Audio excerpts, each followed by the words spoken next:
Hello, Sarah. Delighted to be chatting with you. How's life in Cork? Hi there, Terry. Thanks for having me on.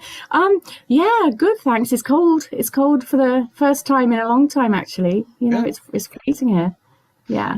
Oh, no, it's a beautiful place. Me and my wife stayed there, the capital culture year, 2005. Plus, we stayed down the road as well in Kinsale. Another beautiful place, the Acton Hotel. Yeah, I was only there recently, actually. Yeah, we're I've read talking about to that. Denise. I've read about that on Yeah. your blog. Oh, yeah. Well, I was talking to Denise, who launched the book last week. Actually, Denise Woods, who's a novelist from Cork, very prolific novelist. Yeah. But yeah, I was only in there recently. But yeah, Capital of Culture. I was working for West Cork Music then, Oh, yeah. and we had something called European Quartet Week. It feels like forever ago. Yeah. I don't know if you caught any of that. Possibly not. No, well, I can't remember the name of the hotel, but we did like the tour bus ride around the city. Yeah. Can I ask you about, before we talk about your new release, Within You, Without You, you tell me about your involvement with the Cork's Literary Festivals. You mentioned this string quartet. Is that still ongoing now? Is that a yearly event? Yeah, well, I've worked there for a long time actually. West Cork Music is the name of the organisation down in Bantry, and we have three festivals: the West Cork Chamber Music Festival, West Cork Literary Festival, and Masters of Tradition. And we have other bits and pieces on as well as that. But yeah, I mean the Chamber Festival is probably one of the largest in Europe actually. And Wow. so I take care of marketing for that, Yeah. and then I sort of I manage the West Cork Literary Festival for the last few years. So yeah, it's an interesting job. Yeah, Do you lots get to going on. meet? Do you get to meet many other Irish writers? I've had chats on this channel with Jane Buckley. She's written the Stones Corner series of books. Paddy Osborne, he wrote Baxter's Boys. Neil Beacom, he wrote a sports book of the 50 greatest goal scorers. Do you get to meet writers from? I do, yeah, mainly probably because I'm organising their bed and they're bored of it, Wow. So Yeah. So you personally meeting up with them? I have Yeah. to, yeah, Yeah. because I suppose yeah, I'm responsible for making sure they get a lift, whether lift down from the airport, Yeah. hotels booked, everything they need, that sort of thing. So yeah, it's been lovely that way. You meet people that you wouldn't usually meet. Yeah. I suppose it's pretty inspiring in its own way as well. Have you ever had John Connolly attending one of the events? He writes the crime sort of horror novels, Charlie Parker novels. No. I mean, I don't take care of programming, Ah, but I know that he's been on the list. They've yeah. wanted to get him in the past. I know he's been elsewhere, quite local. Maybe Writers' Week up in Listowel and some of the Irish festivals, but just not ours yet. Yeah. It's amazing, isn't it? It Do you is. like crime in particular? I do actually. Yeah. Yeah. My bookshelves are full. Michael Connolly, John Connolly, although this is a mix with horror. But yeah, that favourite. What about yourself? Not overly, but we've got loads of Cork crime writers. Oh yeah. Um, Catherine Ryan Howard, Catherine Kerwin, Ty Coakley. You might not have heard of them where you are, but quite a burgeoning scene in Cork, especially crime writers. And I tell you who was really helpful to me was she writes as Sam Blake. Do you know her? I've heard She that. seems to. I'm just thinking Yeah. of a bloke for some reason. Sam. Yeah, Samantha no, was it's it? actually it's a lady called Vanessa, Oh, Vanessa Fox O'Loughlin, and she's been so helpful with my book. She's really great for emerging writers, but she's a really busy crime writer. So it seems to be quite a popular genre to yeah. get stuck into. Oh, good. You've written articles for a wide range of journals for many years, Horse and Hound, Irish Examiner, and you published a book back in 2006, Horses of County Cork. Yeah, Is this your yeah, hobby? Is it as well as a job wise? Is it to do with horse racing? yeah. I suppose my life would have been horses mainly. Yeah. I come from a background steeped in racing and jumping, and my dad was a jockey. Oh yeah. He rode around the national Yeah. in 1960. The first year it was televised. He fell at Beach the second Brilliant. time round. Did he? Yeah, No, dear. Was he okay? he was, and he's 87 years old, and there's Yeah. not a bother on him. Like he's fitter than people half his age. Yeah. Yeah, so racing. So we were brought up in racing really, and horses and our ponies all the way through. Still have horses now outside the back door there. Yeah. So yeah, and so like the writing for the Horse and Hound and the Irish Field and the Examiner. And, I mean, I suppose that was a way of mixing the horse background and the interest with writing, and just do also as a side income as well. I'm just thinking now, I used to go swimming quite regularly, and next to the swim baths there's a steam room and a sauna. And on a Friday, there was always jockeys in there losing weight. They'd lose sweat off a couple of pounds in the steam room. And they'd sit there for like an hour. The steam would be coming out my ears. But so we've got to get the weight off. Yeah, Dad would have been in Turkish baths back in the day. I think that's what they did then. Oh, yeah. He lived in them, I think, because he was heavy. Even though he's lighter now than he was then. But yeah, so I think it's a way of life for them, really. Isn't it? Yeah. Your writing, was that influence? You did a degree course in Southampton, 92 to 95. Did you look at Liverpool as an option? Were you living in the UK then, or were you back in Ireland and come over for that degree course? Yeah, so I'm a bit of a half-bred. So my dad's Irish, my mum's English. Oh, yeah. So, and we were brought up. My dad went to England to in the 50s to become work in racing and everything, and I suppose stayed there. So we were brought up in Britain, down in Sussex mainly, down in West Sussex. Mum and Dad worked for somebody called Lady Herries, who was a small trainer and became quite a big trainer, very big trainer actually, in the mid-90s. But so I suppose I went to Southampton University, but I would have loved to have gone to Liverpool University. Now that I know what I know about Liverpool, I didn't know that. I didn't know anything about Liverpool then. Okay. Yeah. Should we talk about your novel, Within You, Without You? I love one of the review comments on your website. It's by Rachel Donohue. It's an engaging sliding door style tale of love and loss. So tell me about it. Tell me about the genre, the location, the theme. Yeah, I suppose genre is a tricky one, really. When I was working on it, I think when I got to read somebody to do a reading of it, before I got it published, she said that the genre was going to be quite troublesome because, I suppose it's typical contemporary fiction, but there's a time slip aspect to it, slightly supernatural tone there as well. But yeah. Sorry, that was the genre of it. But sorry, what was the other? I'm just thinking, that sounds similar, like going back to John Connolly. He writes crime with elements of supernatural. The theme, where are the locations? You have some of the scenes set in Liverpool. You told me. Yeah. It was such a gift for me to write it. I adored writing it so much because I could just literally go to places I loved so much and set it there. It was such an indulgence. And so, there was it's here, Cork, where I come from, West Cork, where I live, a little bit of Sussex, and then there was the Yorkshire Dales, which I adore, especially Swaledale and Speke, and also at the airport. Yeah. I don't know why that was, but when I had to put my character in a housing estate, I just automatically thought of Speke. So whenever I fly in now, I look across and think that's where my character lives. Yeah. Huge place. One of the scenes set in the Philharmonic Bar, which has got probably the most famous toilets in the UK, the Grade 1 listed toilets. Yeah, I was I don't know. So you know yourself probably when you write that sometimes it just writes itself, doesn't it? Swing into the Philharmonic, and I didn't actually mention the toilets, even though I should have done, because they really are something else, aren't they? It's just the first thing I think of. They really are. Yeah. So is the novel, is it a standalone, or do you plan on a trilogy perhaps, or part of a series?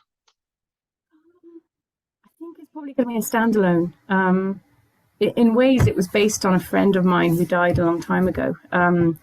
He was the sort of the kickstart for it, and kind of wrote it maybe a different version of his story and my story a little bit. There's a little bit autobiographical, so I think I'm sort of maybe done with that one. But there will be, I can't wait to get going on the next as well, because it's a great feeling to be writing a book, isn't it? It is. It makes everything feel better in life. Well, when it's released, it's like you're putting your child into the world, isn't it? Your baby. You're letting it go in a way. It was so dear to me, the book and everything, and because it's quite personal in many ways. And then when I saw it in print for the first time, I don't know how I felt about that. It just felt a bit odd. And then when people have said nice things about it, I start seeing it with anew. I start thinking, okay, it is worth having its place on the bookshelf. Yes, I mean, I've got so much from it because, so much sort of support from people. I think the Cork sort of book scene is very supportive as well, Yeah. and our local media, our local press, our local festivals, all of that. So I think I'm really lucky that way. It's quite a small pond over here. Right. Well, do you have, by any chance, a lighthouse nearby? I've just reading from like the opening scene and the prologues of the book, where there's the lighthouse. The Catherine character, she's lived in this house for 20 years, and she switched off the image of the lighthouse flashing through the bedroom window because she's lived there so long. Yeah, and funny enough, that lighthouse keeps coming up throughout in like dream sequences, which I don't know. It was surprising actually that the lighthouse became a little bit of a kind of it just sort of reappeared a bit. But funny enough, from the back of our field here, you can see across to the Galley Head lighthouse, so that's right on the. You can actually see Kinsale on a clear day from there. Yeah. So it's I suppose from here we can see a lighthouse. So maybe subconsciously that's how it found its way in. Yeah, like a Virginia Woolf element to the lighthouse. Yes. So what are you working on at the moment? Then it's not a sequel. Are you working on something else? Have you started another novel? It's really I really admire people who can write and edit and also do everything else in life. Because. I mean, everyone's busy, I know, but it's sometimes it's enough just to be working on one book, isn't it? And yet you so want to get on to the next. Yeah. And I can't wait to get on to the next, but I find that things only start happening when I'm sat down and writing it. I can't plan it or think too much about it beforehand. I sort of just trust in the process that it works. So I think this Christmas I'll get stuck into the next. About your writing routine, are you what do people call a plotter or a pantser? Did you have like a detailed plot outline, or did you just let the characters come alive on the paper organically? Yeah, total pantser. Yeah, I thought if I plotted it, I thought I'd end up constricting myself too much. Yeah. So I just let. I mean, it's so magical, isn't it? What happens when you're writing? They just come in, and like something comes in, and then like three quarters of the way through the novel, you realize what significance of that is. I mean, I really feel there's something else going on behind it all. I just trust in whatever's working through us to actually write the book. I don't plot anything. I'm convinced that there's sort of some kind of magic at work. I've only written one novel, but I had very detailed notes, bullet points for each particular chapter. Each particular page had a bullet note. But a couple of times, characters would move off that, and I'd be typing away, and then I'd just type something totally random. Like one person came into a scene too early. I go, where did you come in? What's going on here? I had to go and take a long walk. But looking back the next day, it worked, and it worked better than what I had planned. So there is some kind of that creative spark that comes from the subconscious. It's tapping into something quite, as you say, magical. It is so magical, the whole process, isn't it? And it is. Like I said to my husband once, I never want to be in a situation where I'm not writing a book, because you just, like it's like life enhancing, isn't it? Yeah, and it is. You're a nicer person to be around as well when you're writing a book, I think, because you're lit up by it all. Did you find that you lost track of time? You'd sit down, I don't know, 2 p.m, and next minute it's 8 o'clock at night. Yeah, completely. Yeah, and the great thing is we can give permission for that too, can't we? It doesn't feel like an indulgence. It's just it's wonderful. I think it was Boxing Day. Whichever Boxing Day I was doing the edits or something, and like I was literally like 8 or 9 hours at it, and it just felt like a wonderful way to spend a day.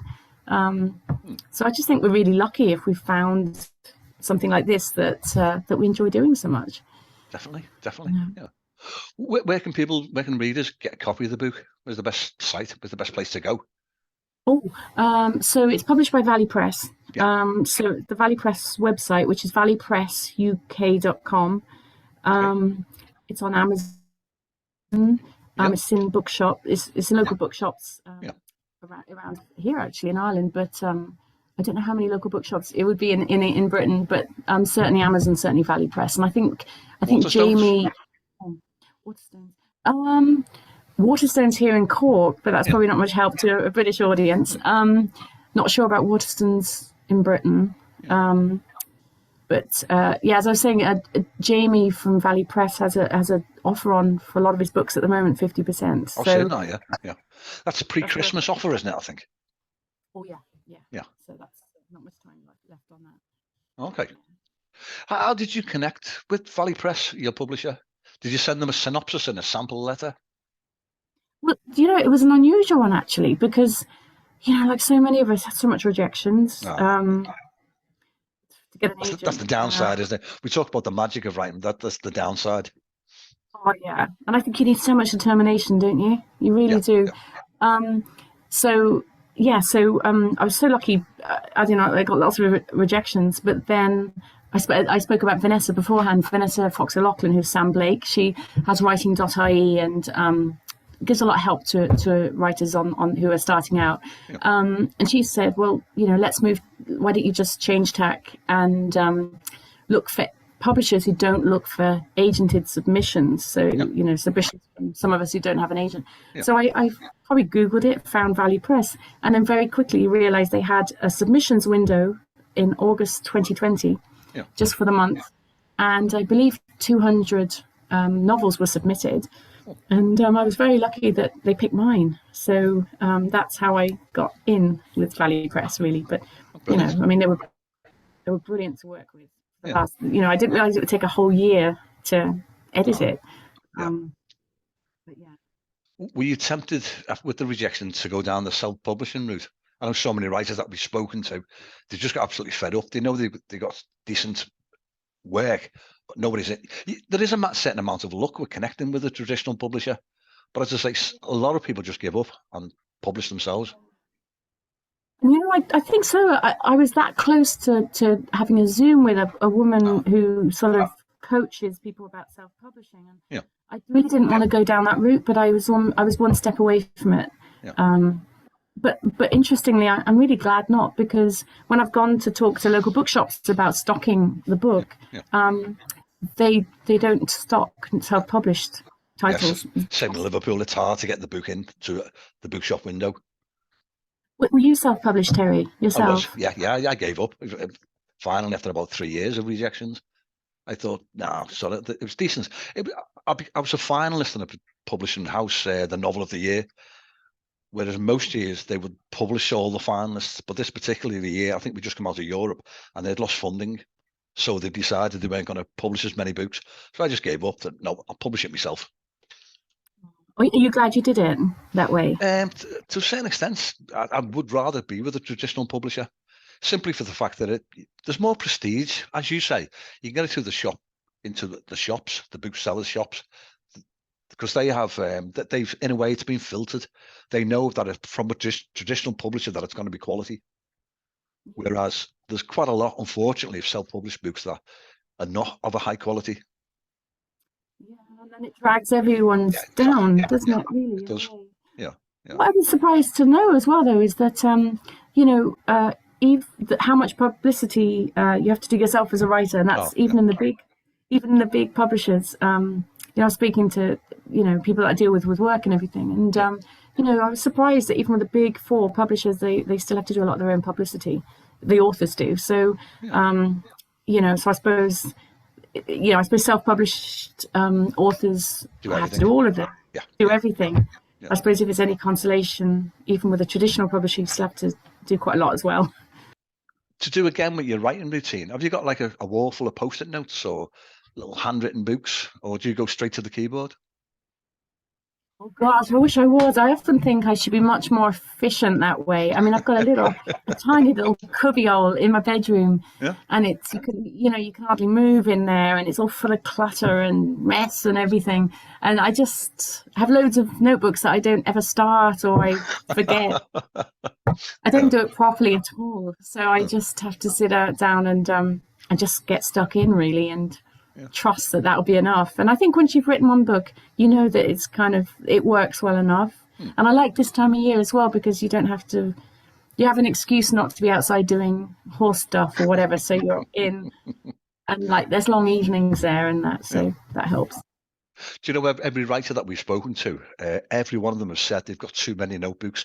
I've got at least, 20 over the other side of the room, just blank, brand new.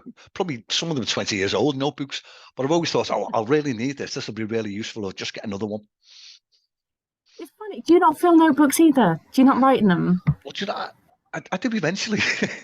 Like I make notes. I use this thing just to sort of as a standby, as well as my questions in Word. But I should be using them. But if the granddaughters, basically, they end up with those just colouring in pages on them. So there's a use. That makes sense. Yeah. Yeah, like my little Tom, I think he ends up doing his maths sums in my notebooks as well. Yeah. Same thing, isn't it? Really? Yeah. Yeah. I know you're meant to go walk around with a notepad, aren't you? And you know, whenever you think of something, but it never happens. Or by the side of the bed, so you wake up in the middle of the night with this brilliant idea that you think you'll remember, but it's always gone by morning. It is totally. Some writers say they keep a phone by the bed as well, so they can speak into the phone the idea. And most of the time, they just delete it because it was rubbish. Although it seemed brilliant at 3, 4 o'clock in the morning.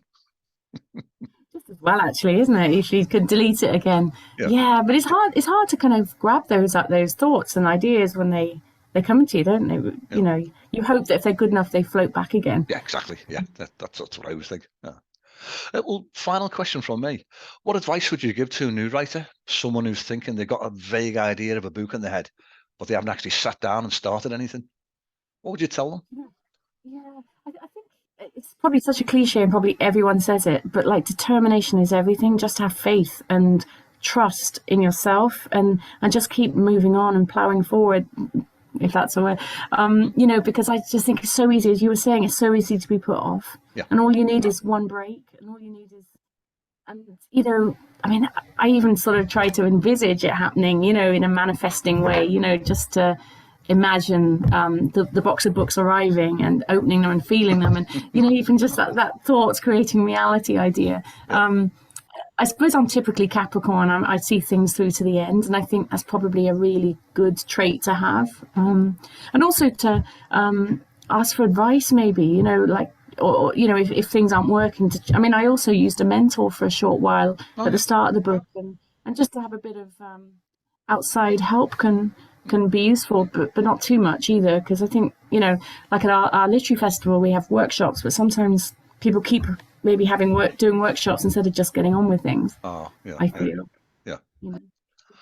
Well, Sarah, I think our 30 minutes is up. It's been an absolute delight chatting with you, and really appreciate your time. Oh, thank you. I so appreciate yours. I really look forward to our chat, and it's been great fun. Yeah. Can we book another one then when you're with the next book? Oh God, I better write it yet. So there's a motivator. So I'll speak to you in 3 weeks' time. On Sunday at 6 o'clock when that book's finished, when you got them 80,000 words down. Yeah, like that November thing, that nano something or other, where people write 50,000 words in a month, don't they? Oh, yeah. I don't know. I've looked at that and sort of thought, nah, maybe next week. I don't know. Yeah. There's other things in life. Yeah.